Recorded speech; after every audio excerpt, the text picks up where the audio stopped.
All right, so how's it going today? This is John with What's Working Now, and today I have Daniel Beer on with me. He is the CEO of the Beer Team located in San Diego, California, sunny San Diego.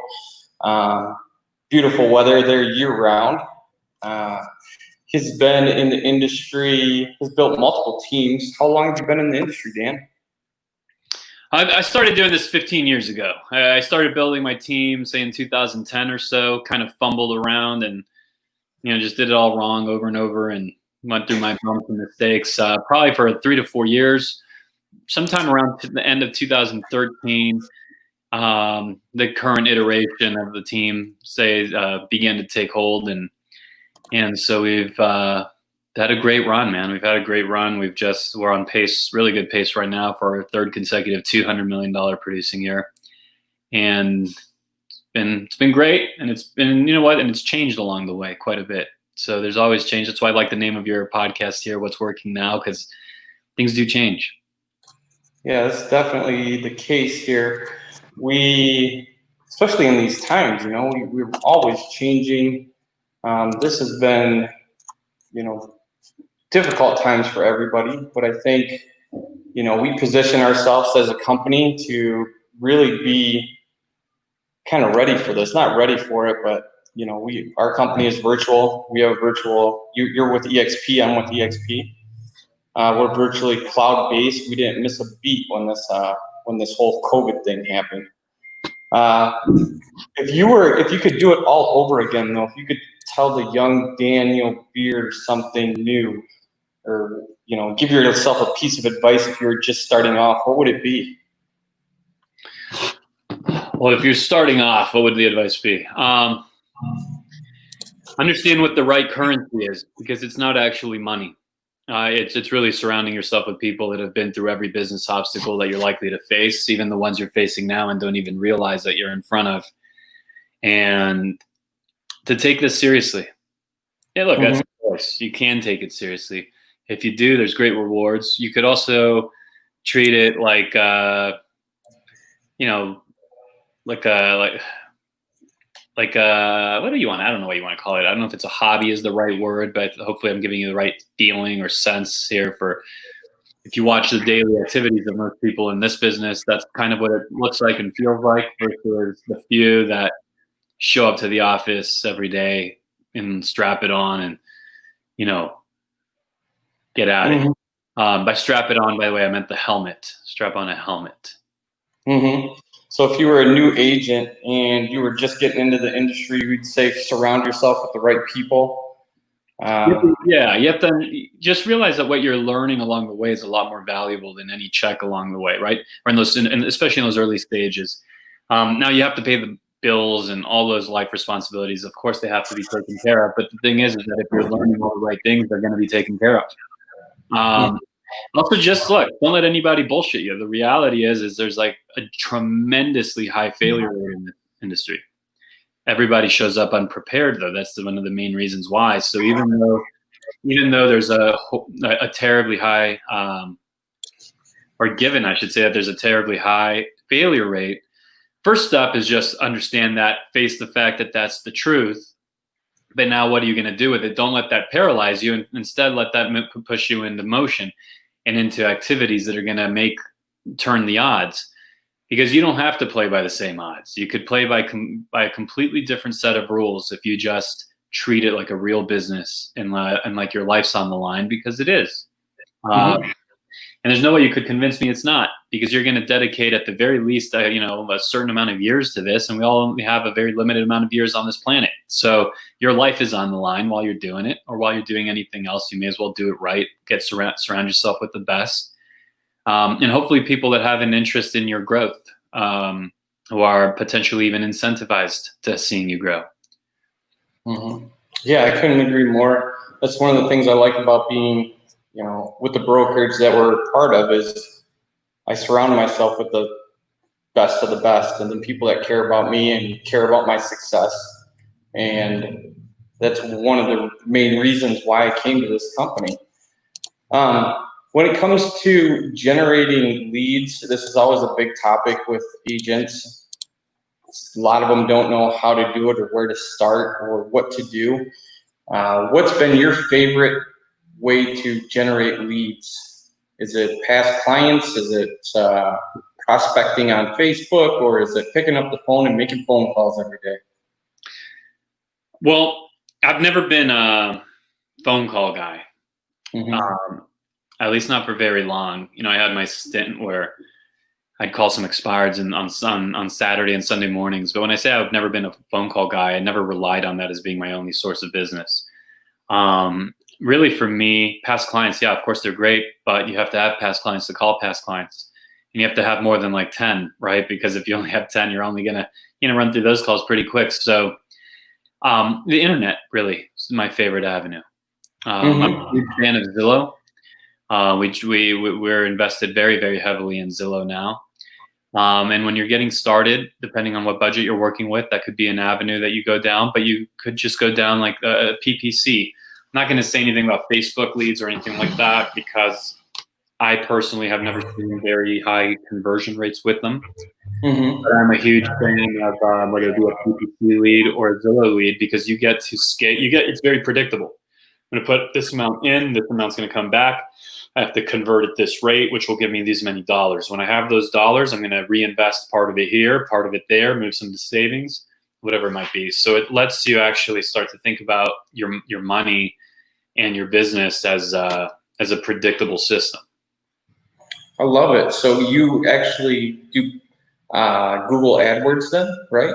Cost per click? Is that what you're? Well, I'm fortunate enough to have a lot of really great organic rankings, so I don't pay for my IDX leads. I do pay and have a fairly large relationship with Zillow, and we're just huge fans, because again, for the very reasons I just suggested. Right. Okay. So that would be your cost, or you said your PPC, right? Or was it C? What was that part of it that you said? You said like PPC or something like that. Well, I mentioned I don't do PPC personally because I'm fortunate enough to have organic. Okay. I get, my team generates 5, 6, 7 organic leads a day off of our website, off our IDX. Nice. We do invest our paid leads with Zillow versus PPC. Though the truth is, we'll probably begin to start layering in more PPC, because we've learned how to do a great job of converting internet leads through the training and guidance that Zillow's given us. So now we're going to stay there. Absolutely. We're going to also lay in to some PPC as well. Okay. Nice. You are number 1 or number 2 luxury listing agent in San Diego, California. That's huge. Well, luxury. It's not luxury? I mean, luxury has never been my focus. Okay. But, we have a 705,000, 700 roughly. I forget that's our current average price point. Last year, I think, was 730. That's not really luxury, though, in San Diego. Having said that, we do list and sell the most $1 million plus homes in the whole county. But our business is a little bit unique in that we're also doing a ton of $650,000 and $400,000 homes. While you're there's really very few, or I think really no agent that has that kind of span at large volumes. That's not to say someone doesn't pop $1 million deal here, a $2 million there, but at the volume at which we do it, it's a fairly unique thing. But my thing is this. I actually misspoke a moment ago when I said I've never had we don't have a luxury focus, or never had. I said in the beginning years, for like years, say 2, 3, 4 of my career, I was only doing multi-million-dollar deals. That's all I was doing at all. But the problem is I was only doing like 4, 5, or 6 of them a year, and I didn't like that. I hated it, actually. I completely disliked the idea of my income, which was 6 figures plus at the time, and I was good. I was 20 something years old, 23, 24, 25 years old. And in theory, that might sound good.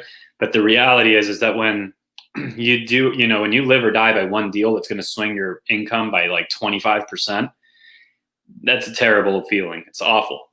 Awful. You can't plan anything. There's no predictability in that, as opposed to what I spoke about earlier. So, for me, that really came into focus when I was out showing about a $3 million listing on a Sunday. I had the buyer, and I'm waiting for the agent who's like the top luxury agent in town. And she's also about 60 something years old. And sure enough, I'm waiting for, well, I thought it was gonna be someone from her office, right? And it was a Sunday. Sure enough, she pulls up and it's her. She pops out of the car, and I'm like, oh man, like something just hit me there. Like, holy shit, I am not gonna be opening doors on a Sunday for some 20 something year old kid to show a house when I'm 60 something years old. I'm not going to do it. And so I completely transitioned my business to a more volume based business, a more transaction based business. So we're doing now, we'll end up at 300 and something homes sold for the year. And we've been in that zone now for about 3 years running, and we've been selling more than 100 homes a year for, I don't know, 6-7 years running. But it makes your income very steady. And then if you get that $2 or $3 million deal, boom, guess where that all goes? That just goes to the bank, because your cash flow is not predicated on making sure you get that. Mm-hmm. So it's no one likes to lose a deal, but you could sleep a lot better at night when you lose deal number 100 instead of deal number 4 of 6. Yeah, definitely. I could agree with you on that. It's all about scalability then, would you say? Scaling your business, more transactions versus less transactions is kind of how you transitioned. Yeah. What would you, if somebody wanted to get started in, say, I know you said luxury isn't your number one area, but if somebody wanted to get started in that luxury area, what would you suggest doing, or what kind of advice could you give them? It's simple. It's just understand your market and build build what's called a message to market match, and then just start deploying, right? So understand who's your market, who are those folks, where do they live, and what message is going to connect with them, and then deploy that message on a very consistent basis over a long period of time with great patience. So, to kind of put the end cap a little bit on our time here, this is called What's Working Now. Yep. Well, we could talk about what's changed, and so much has, in terms of, people's understanding of, or let me rephrase that. What's changed a lot, the iPhone has caused a lot of change. So the way we can treat consumers and what they're going to expect from us and what we need to do and the control we have over them, a lot has changed. The internet's changed, social media's changed. There's been change. Having said that, what's working now is also what's always worked. What's working now is to have a proper message to market match and a consistent deployment of that message, hitting that market on a high frequency over an extended period of time, and having the patience to see it through. And the reason that there's a few people in whatever town you live in that do exponentially better than everybody else is because they're the only ones that had the real estate superpower. And there is a secret superpower that you need for this business. And it's really simple, but it's apparently so damn difficult for people to do that I'm going to call it a superpower, and it's patience and consistency. Whoever you see in your market that has that kind of market share that you'd hope to have, that's all they've been doing. They've understood what message do I deploy that will connect with what market, and I'm going to put that out there on a very consistent basis over a very long period of time. And I'm not going to really worry about results in month 1, 2, 3, 4, 5. That's not the game I'm in. I'm investing in a business. Make your investment. There's not a lot of capital, like upfront investment into real estate.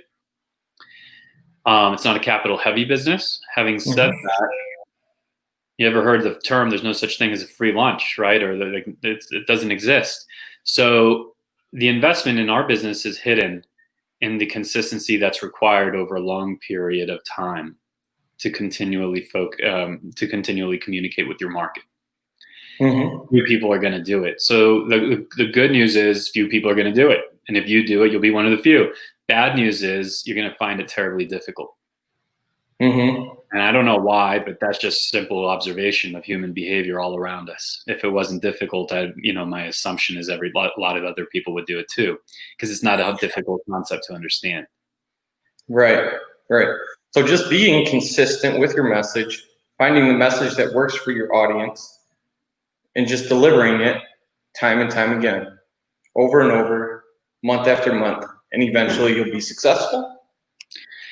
Eventually you're going to have the first components of success, right? So like inbound, people wanting you.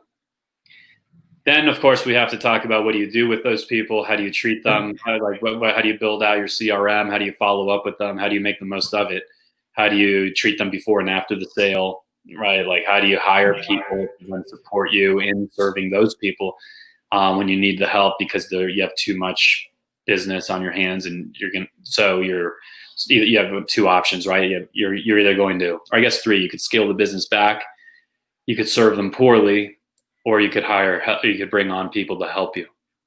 Mm-hmm. Okay. Well, thank you for your time today, Dan. I know when we got on there, you said you'd have about 20 minutes. I want to be respectful of your time. And, if anybody has any questions for Daniel, how can they get a hold of you? Or if they want to join your team? Yeah, if you want to grab a call with me and, have a strategy call about either, if you're in San Diego and you want to talk about the team, great, but you could be anywhere in the country. And if you wanted to be a part of what I'm doing, and basically, I'm going to just give you everything I've built over the last 15 years. I'm going to literally give you my entire playbook. Whatever it is that is mine is now yours.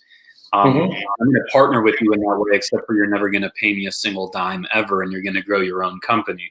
So if you want to grab a strategy call around that idea, you just go to strategycallwithdan.com. Okay, so that's strategycallwithdan.com. Jump right into my calendar to grab a call. I don't know what'll come of it, other than one thing that's for sure, which is I'll make sure you walk away with value regardless of whatever else goes on. So thanks, man. John, I appreciate you having me on. Yeah, thank you. Have a great day. All right, my man. Bye-bye. Bye. All right, so that was Daniel Beer with the Beer Team in San Diego, California. And if you ever have any questions for me or him, you can reach out to me. Well, one way you can go to 6starcall.com, and I'll put that right on the screen for you guys right now. Call.com. Or you can head over to clientattractionclass.com, and you can see exactly, or not, you can't see, but you can schedule a call with me, and we can take it from there. So I look forward to helping everybody that I possibly can. And again, if you have any questions, reach out to me. Talk to you later.